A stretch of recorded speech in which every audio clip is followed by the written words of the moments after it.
नौवां अध्याय परम गोपनीय ज्ञान योग।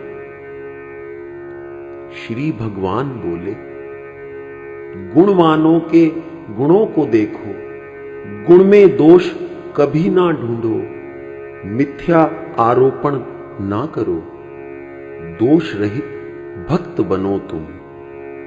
इस उपदेश का अधिकारी वही, ईश्वर की सत्ता में श्रद्धा हो जिसकी।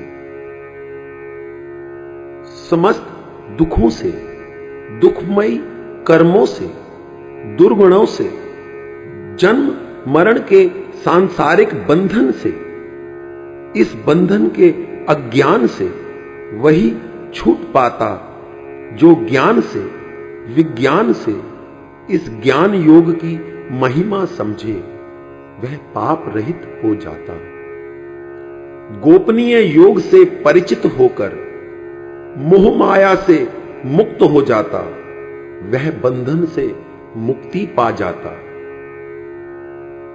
परम गोपनीय ज्ञान यह ज्ञात अज्ञात सब विद्याओं का ज्ञाता, परिपूर्ण है विज्ञान से, अति पवित्र, अति उत्तम, प्रत्यक्ष फल देने वाला, प्रत्यक्ष दर्शन ईश्वर का दे जो, यह धर्म युक्त समझो तो अति सुगम, यह परम अविनाशी।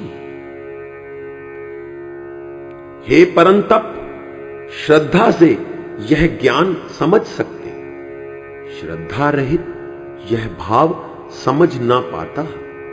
संशयों से वह घिरा रहता, राह भटक संसार चक्र में वह भटकता, बार बार जन्म लेता, आकर फिर लौट जाता, भोगों में ही रत रहता, योग कभी ना जान पाता, ज्ञान भी विज्ञान भी समझ से उसकी परे रहता, ईश्वर को वह जान ना पाता, ईश्वर को वह पा ना पाता। आकाश से जैसे वायु, जल, तेज, पृथ्वी, सुवर्ण से गहने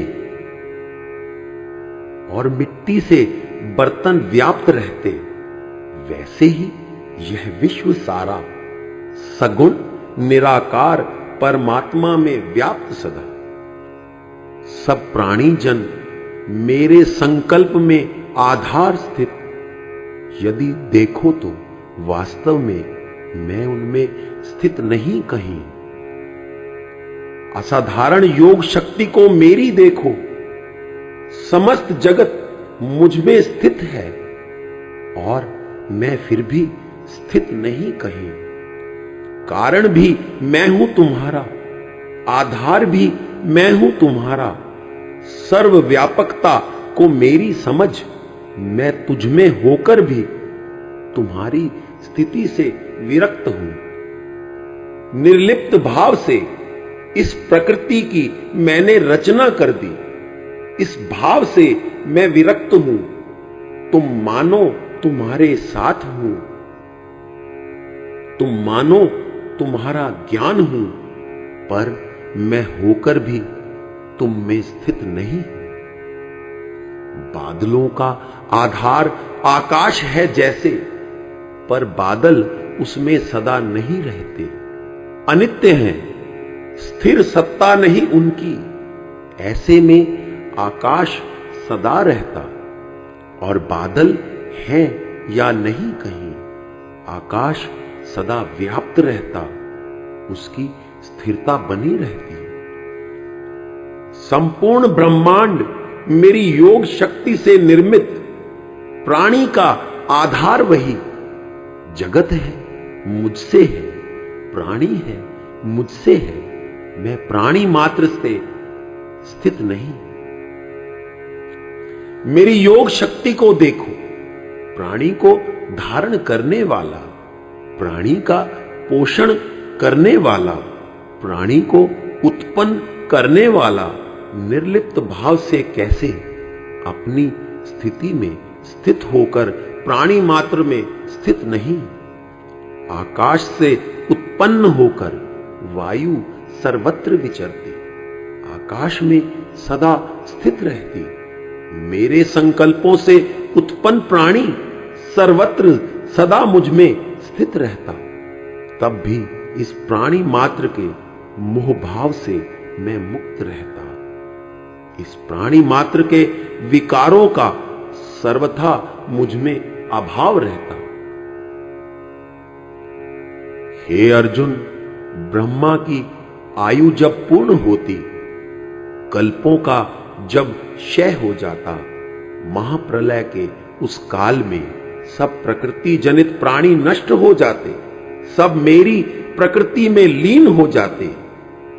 कल्प रात्रि के बीत जाने पर मैं नई प्रकृति का निर्माण करता, मैं नए रूप फिर स्थापित करता, फिर से एक नई सुबह होती, अपनी प्रकृति में नए रूप रचता, अपने गुण कर्म स्वभाव के बंधन से जो जकड़ा रहता, वह नए कल्प में अपने स्वभाव के अनुरूप जन्म लेता, वह फिर से इस सृष्टि के आदि रूप में जन्म लेता। जब तक मेरी इस प्रकृति के वश में प्राणी रहता, तब तक उसका जन्म होता। वह हर नई सुबह, हर नई शाम को एक नया रूप धरता। मेरे स्वरूप को जो जान लेता, मेरी शरण में जो आ जाता, वह मुझे ही प्राप्त हो जाता। वह